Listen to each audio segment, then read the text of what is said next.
إن الحمد لله نحمده ونستعينه ونستغفره ونعوذ بالله من شرور أنفسنا ومن سيئات أعمالنا. لا إله إلا الله وحده لا شريك له وأشهد أن محمدًا عبده ورسوله. يا أيها الناس اتقوا ربكم الذي خلقكم من نفس واحدة وخلق منها زوجها وبث منهما رجالا كثيرا ونساء واتقوا الله الذي تساءلون به والأرحام إن الله كان عليكم رقيبا. لپاش سپاس و ستایشێکی بێهامتا بۆ کردگاری مەزن و داواکردنی درود و ڕەحمەت بۆ سەرگیانی پاکی پێشەوای مرۆڤایەتی محەممەد صلی الله تعالى عليه وسلم. قەدەر و زەمەنی ئێمە وەهایە لە زەمەنی کەڕاهیەت و ڕقە ئەژین. فکرەی عەولەمەی جیهانی ئەمڕۆ بنیاتەکەی لەسەر ئەوەیە کە مرۆڤەکان ڕقیان لە یەکتر بێ. بۆیە ئەبینی جەنگی گەورەی بازرگانی بە ڕقەوە ئەکرێ، سوڵحەکان لە جیهانە بە ڕقەوە ئەکرێ. جیهان هەر هەمووی بە ئاراستەیەک ئەڕوا کە ڕق تایە زاڵ ئەبێ بەسەر خۆشەویستیە. تەنانەت ئومەتی پێغەمبەر صلی الله عليه وسلم هەوڵ دراوە کە ڕق لە نێوان فەردەکان و ئەندامەکانیان دروست بکرێت لە کاتێکە فەلسەفەی ئیسلامی لە بابەتی ڕق لە مرۆڤە ڕقی لە هیچ مرۆڤێک نییە. مەهما کان تاوانەکەی گەورە بێ ڕقی لە زاتی مرۆڤەکە نییە. تەنانەت موشریک کە چەند شەریک بۆ خوا قەرار ئەدا و چەند بەرعقوبە و خەشمی خوا ئەکرێ، موسڵمان ڕقی لە ذاتی مرۆڤەکە نییە، بەڵکو ڕقی لە کوفریەتی، ڕقی لە شرکیەتی، ڕقی لە گوناهە. موسڵمان ڕقی لە صاحبی گوناه نییە ئەبەدەن. بۆیە ئەبینی لە مێژووی ئیسلامیە کاتێک کە تەنانەت جەنگە گەورەکان ڕووی داوە، لە دوای تەوابوونی جەنگ ڕاستەوخۆ ڕەحمەت و بەزەیی لەگەڵ ئەسیرەکانە دەستی پێکردو، چکە خودی مرۆڤەکان مەطلب نەبوون بە کوشتن. فکرەکان مەطلب بوون بەوەی کە لە ناوچن بۆی ئینسانیەت بمێنێتەوە. ئەمڕۆ فکرەی ملیاری زێڕین بووەتە فکرێکی باو لە جیهاندا کە سەرزەوی تەنها ملیارە مرۆڤی پێویستە و ئەوانی تری پێویست نییە. هەموو ئەم بەرنامانەش کاریگەری ڕاستەوخۆ و ناڕاستەوخۆیان لەسەر فەردی موسڵمان دروست کرد و ئیشیان کردووە. بۆیە ئومەتی پێغەمبەر صلی الله عليه وسلم ئەبینی لە هەموو شوێنەکە لە هەموو مزگەوتێکە یەکدڵ نین کە یەنە ناو مزگەوتەوە ئێمە لەبەری ئەوەی ئەگەر گوناهێکمان هەبێ ڕقمان لە گوناهی یەکتر بێ، ڕقمان لە یەکتر ئەبێ. ئەوەش زۆر هۆکاری هەبووە. یەکێک لە هۆکارەکان تەحەزوب زۆر تەئسیری کردو. شوێنێکی وەکو ئەم شوێنە مبارەکە کە ئەبوایە خەڵکەکە هەر هەمووی یەکدڵ و یەک تەوجیه بووایە، چەندین تەوجیه تایە دروست ئەبێ. مزگەوتێکی بچووک چەندین فکر تایە دروست ئەبێ. هۆکارەکەش هەموو ئەگەڕێتەوە بۆ ئەوەی کە ئێمە لە فەلسەفەی قوڵی ئاینەکەی خۆمان نەگەیشتوین. ئومەتی پێغەمبەر صلی الله عليه وسلم ئومەتی خۆشەویستیە، تایبەت ئەهلی سونەت و جەماعەت. ڕقیان لە هیچ پێغەمبەرێ نابێ ئەبەدەن، ڕقیان لە هیچ سەحابەیەک نابێت، ڕقیان لە هیچ وەلی و صالح و عالم و زانایەک نابێ، بەڵکو ڕقیان لە هیچ ئیماندارێک نابێ، بەڵکو ڕقیان لە هیچ مرۆڤێک وەکو مرۆڤ نییە. هەمیشە ئەو ڕقەی کە لە دڵمانە دروست ئەبێ بەرامبەر بە یەکتر، دڵنیابن لەوە ئەوە لە تەخطیط و فێڵی شەیطانە، کارێکی ڕەحمەتی نییە. یەکێک لە دوعا زۆر مبارەکەکانی قورئان ولا تجعل في قلوبنا غلا للذين آمنوا. خوایە گیان لە دڵمانە قەت و ئەبەد ڕقێ بەرامبەر بە هیچ موسڵمانێک دروست نەبێت، هیچ کەسێکی ئەهلی ئیمان. دائیرەی ئیمان دائیرەیەکی زۆر گەورەیە. کەسێک کە شایەتومانی هێناو هاتووەتە ناو ئەم دائیرەیە و لە دڵی تۆیان نابێ بچووکترین ڕق بەرامبەری هەبێ. با تەوەجوهی تۆ نەبێ، با حیزبی تۆ نەبێ، با زمانی تۆ نەبێ، با هاوماڵی تۆ نەبێ، بە هاونیشتیمانی تۆ نەبێ. ئەمە فکرێکی ڕەسینی موسڵمانانە کە ئەبێ ئاگیان لێبێ. ئیسلام لەمە گەورەتری لە ئێمە داوا کردووە، تەنها داوای ئەوەی لێ نەکردووە سینەمان ساڵ بێ، بەڵکو بابەتی حوبی لە دڵمانە ڕێک خستووە. بۆیە ئەفەرمێ لا يحب أحدكم حتى يحب لأخيه ما يحب لنفسه. هیچ کەسێک لەوە ئیمانی کامڵی نییە، ئیماندارە لە دایرەی ئیماندارانە، بەڵام ئیمانێکی تەواو و کامڵی نییە ئەگەر ئەو شتەی کە بۆ خۆی پێی خۆشە بۆ براکەی پێی خۆش نیە. ئەوە زۆر شت ئەگرێتەوە.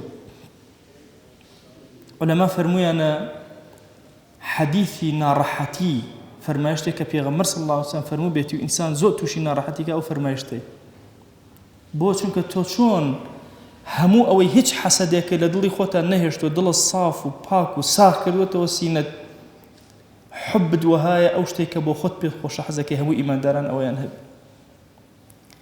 بۆیە زانایان زۆر قسەیان لەسەر ئەمە کردووە. ابن صلاحی شەهرەزووری ئەفەرمێ ئەم فەرمایشتە خەتەرێکی گەورەیە لەسەر ئومەتی پێغەمبەر صلی الله عليه وسلم. ئەبێ ئیمانداران لە باری دینی و لە باری دنیاویە ئەوەی کە بۆ خۆیان پێیان خۆشە بۆ خەڵکی پێیان خۆش بێ و ئیماندارانی تر پێیان خۆش بێ. باری دینیشە ئەگەر حەسکەی خۆت ئەهلی نوێژی بەیانی بی، گاڵتە نەکەی بەوانەی کە نوێژی بەیانی نایەن، ئەبێ بە دڵ حەسکەی هەمویان لە نوێژی بەیانی حوزوریان هەبێ. ئەگەر تۆ ئەهلی جمعە و جەماعەتی، ئەبێ حەسکەی هەموو ئیمانداران ئەهلی جمعە و جەماعەت بن. ئەگەر تۆ ئەهلی سەدەقە و بەخشینی، ئەبێ حەسکەی هەموو ئیمانداران هەر هەمویان ئەهلی ئەمە بن. نابێ بەڕقەوە مامەڵەکەی، ئەبێ بە خۆشەویستی مامەڵەکەی. ئەگەر لە دنیای خوا نعمەتێکی پێدای، مناڵی پێدای، حەسکە هەموو ئیمانداران مناڵی ساڵحیان هەبێ. ئەگەر ماڵی پێدای، حەسکە هەموو سەرزەوی ماڵی هەبێ. بۆیە پاکترین نەفس لەسەر زەویە نەفسی ئینسانی موسڵمان، پاکترین نەفس. ئەبەدەن تەماع ناکاتە شتی کەسێک، ئەبەدەن حەسادەتی نییە بەرامبەر بە کەسێک، دڵێکی صاف و ساغی هەیە. ابن عباس رضي الله تعالى عنه تفسير مفسري قوري قرآن أفرمي والله كلا خزمت آياتك أوستم ديقتي أدم ليتي أقم حز أكم همو مسلماني سرزوي لو آيات آواتي بقن. يعني إمام الشافعي أفرمي والله حزكم أم علمي كلا سنجي من آية همو عالم أم علم بزان وكسجناي من هنا همو ابن خاوني وعلمه. بۆیە لە باری دین و باری دنیا ئیمانداران یەکتر ئاوا مامەڵە لەگەڵا ئەکەن، نە لەسەر ڕق و کینە و لەسەر بغز و لەسەر حەسادەت و ئەفەرموون هەر کەسێ غەیبەتی هەر کەسێکی کرد حەسەدێک لە پشتیوێتی ناتوانێت حەسەدەکەی دەربڕێ، بە غەیبەت دەری ئەبڕ. بۆیە موسڵمان ئەبێ زۆر ئاگای لە زمانی بێ، ئاگای لە دڵی بێ، ئاگای لە فکری، ئاگای لە خەیاڵی بێ. بە خەیاڵش نابێ خەیاڵ کە موسڵمانە سەلبی نەعمەت بکرێ و نەعمەتێکی بەسەرەوە نەمێنێ. ئەبێ ئەم دڵی تۆ دڵێکی ئەمەندە نەزیه بێ هەموو ئومەتی پێغەمبەر صلی الله علیه وسلم تیا جێگەی بوو بێتەوە. چ فکرێکی هەیە، چ ڕەنگێکی هەیە، چ زمانێکی هەیە. تایبەت هاوماڵەکەی تۆ، کەسەکەی تۆ، نزیکەکەی تۆ کە زیاتر جێگەی ئەوەیە شەیطان زەفەرتان پێبێنێ، ئەبێ تۆ لەویا زاڵ بووی بەسەر شەیطان، لەویا شکستە بە شەیطان هێنابێ. ممکنە کەسێک لەناو ئەمریکایە هەر شتێکی هەبێ نەبێ، تۆ لێرەوە کاریگەری لەسەر داننە و حەسادەت بەرامبەری نەکەی، بەڵام دراوسێکەت ڕق لە دڵ تا دروسە بێ بەرامبەری، حەسادەت لەگەڵ یا دروسە بێ. تەسەورەکەی شێطان وازمان لێ ناهێنە، جاری وهەیە دوو برا پێکەوە قسە ناکەن. لەسەر چی قسە ناکەن؟ بستێ زەوی، مناڵەکەم قسەیەکی کردووە قسەیەکی هەڵا، وەڵا لەبەر ژنەکەی. ئەگە داوەشین بۆ ئومەتێک کە دوو برا لەبەر دوو قسە پێکەوە عمرێک پێکەوە قسە نەکەن و گفتوگۆ نەکەن. ئێوە ئەو دوو برا ئەو دوو کەسە بوون کە بە کەوچیەک نانتان نەخوارد، شەڕتانەکە لەسەر نانەک خواردنتان. لەگەڵ جەنگەکانتانە پێ ئەکەنین، دایک و باوکتان پێکەوە لێ ئەدەن، گەورەی کردن لە ماڵێکە لەژێر بەتانیەکە. دواتر سبحان الله شەیطان وازت لێ ناهێنە، ڕقت لە براکەت ئەبێت، قسەی لەگەڵا ناکەی، لوت بەرزەکەیتەوە.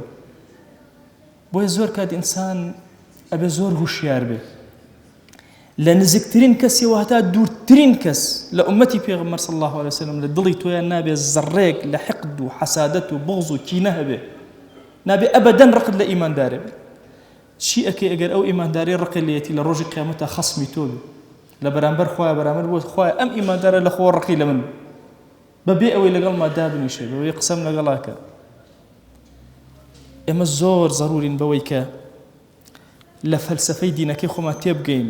ابن مسعود بۆمان ئەگەڕێتەوە پێغەمبەرگیان صلى الله عليه وآله وسلم ئەفەرمێ لا يبلغني أحد من أصحابي شيئا عن أحد شيئا. هیچ کەسێک لە هاوڵەکانی من با یەک کەس باسی هیچ کەسێکم بۆ نەکە قسەیەکی بەرامبەر کردوم هەڵەیەکی کردو با بۆم باز نەکە.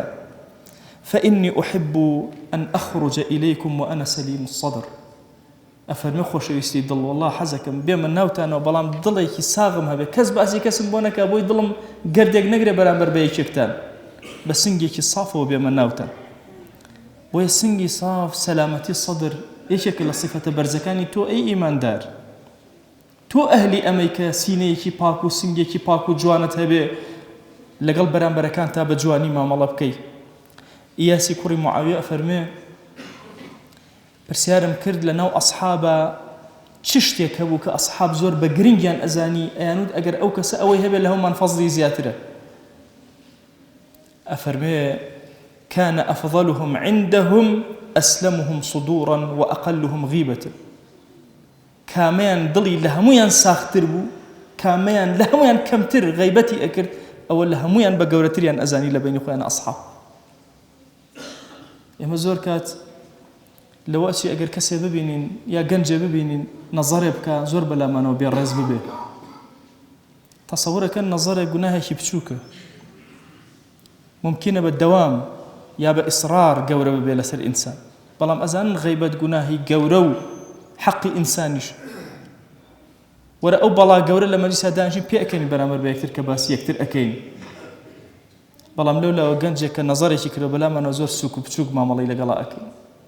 أمتي پیغمبر صلى الله عليه وسلم أمتي موازنات به هوشيار بيته وشاو كاتوا ناكري خوي بدات بر هر هوايا كهات أزان هند جار إنسان بهوي دينه وتوشي غيبة أبي تصورك جاري وهياتو كسيكي زور شاكي كاتيك كس خراب وتاون باركان أبيني لبري أوي معاملة إسلامية لقلاكي معاملة لا دينية لقلاكي الشيطان هاوكار أكي بوي ظالب بس براكته ئەفەرمێ پیاو باشێکی زۆر گەورە هەمیشە شەو نوێژی ئەکرد و چێژێکی زۆر گەورەی وەرەگرت. ڕۆژێکی لە مناڵەکانی وتی باوکە بۆچی منی شەو نوێژ لەگەڵ تۆیان نەکەم؟ وەڵڵا کوڕم زۆر باشە لەگەڵ منە هەستە. هەستان پێکەوە شەو نوێژیان کرد. کوڕەکە هەستی بە ئارامێکی زۆر گەورە کرد لە ناخیا چونکە لە شەو نوێژە ئینسان زۆر ئارامە بێت. وتی باوکە ئەی هاوار ئەم ئارامیە گەورە هەیە ئەو خوشک و برایانم بۆ خەوتون. فەرمی ڕۆڵە خۆزگە هەڵنەسایتەوە باسی ئەوانە نەکردە. بسوك سيري أوانت نكرده وهل نصي شو نرجعش نكرده وهي زور كاد إما بناوي دين ولوتمان برز أبي لقى بركان ما نجوان ما ملنا كين بيمان واي خو زور نزيهين زور جورين زور باكين لكاتك أمتك في غمر صلى الله عليه وسلم لهمو كات زياتر أمر بيسيبه ويسيني صاف برامبر بيكتر توك رب العالمين دريشي خير ما اللي أكاد سفياني كوري دينار أفرميت شوما خزمتي أبو البشير برسيارم ليه كرت چه أعمال و چه كردويك زور قورية فرموي شتيك زور قورة بأواني بيشوي جاكر بيتو لأيوة إيشيان كما كرت بلام أجريان زور قورة ورقل واخد بچي إيشيان كما كردو عباتيان كم بو بلام قورة تربون لا إخوة فضليان قورة تربو فرموي لسلامة صدورهم چونکە سنگیان زۆر سینەیان پاک بوو لەگەڵ یەکترا زۆر بێغەش بوون لەگەڵ یەکترا. ئەبوو هورەیرە ڕیوایەتێکمان بۆ ئەگێڕێتەوە ئەفەرمێ ئەو کەسانەی کە ئەچنە ناو بەهەشتەوە يدخل الجنة أقوام أفئدتهم مثل أفئدة الطير. إمام مسلم ڕیوایەتی کردووە ئەفەرمێ هەندێک لەوانەی قەومێک کە ئەچنە ناو بەهەشتەوە دڵەکانیان وەکو دڵی طیر ئەو هەیە. لە زمانی عەرەبیە کاتێک کەسێ زۆر ساغ و پاک بێ ئەڵێن دڵی وەکو دڵی تیر ئەو هەیە دڵێکی زۆر بێ غەل و حقد و ئەوانە هەیە یان دەلیل لەسەرەوەی دڵی بچووکی هەیە جێگەی بغز و کینەیتیان نابێتەوە مەجالی بغز و کینەیتیان نەماوە. ئەفەرمێ ئەوانە ئەچن ناو بەهەشتەوە ئەو ئەقوامانە ئەچن ناو بەهەشتەوە بەبێ حیساب و کتاب و نەجاتیان ئەبێ. کێ ئێوێ أن يزحزح عن النار لأقر زقاري ببشيتنا وبهشتوا بامردن بسريان إلا دو صفة تيابك وحديثي بيغمر صلى الله عليه وسلم هاتو إيماني بخوا بروجي دوائي هبه والسيني برانبر بهم إيمان داران صافو باق بيو حلو غلو حقدو حسدو أمانيتيان نبي سينيكي باق ودليكي باق زور عبادتي إنسان أتواني بدل بك زور قناها أتواني بدل بك ممكن همو أو طاعتاني كردوتا عمليك دلت همو بفوتين أكري عمليك دل لخوا زورد نزيكاتو برزت كاتو بهيزت كا بويا أي أمتي بيغمر صلى الله عليه وسلم بخوا لم زمني أو لما يافري خوما نكوين محبة لنيوان خوما زياد نكين كافر مع شر أجاوة خاتنا ومالكان يشمع أمتي إسلامي كان قلايا كي زور قوري هي قلايا كم يعني بريتي ولا خلافتي إسلامي يستر خان ديان قلايا دوهم بريتي لأسركان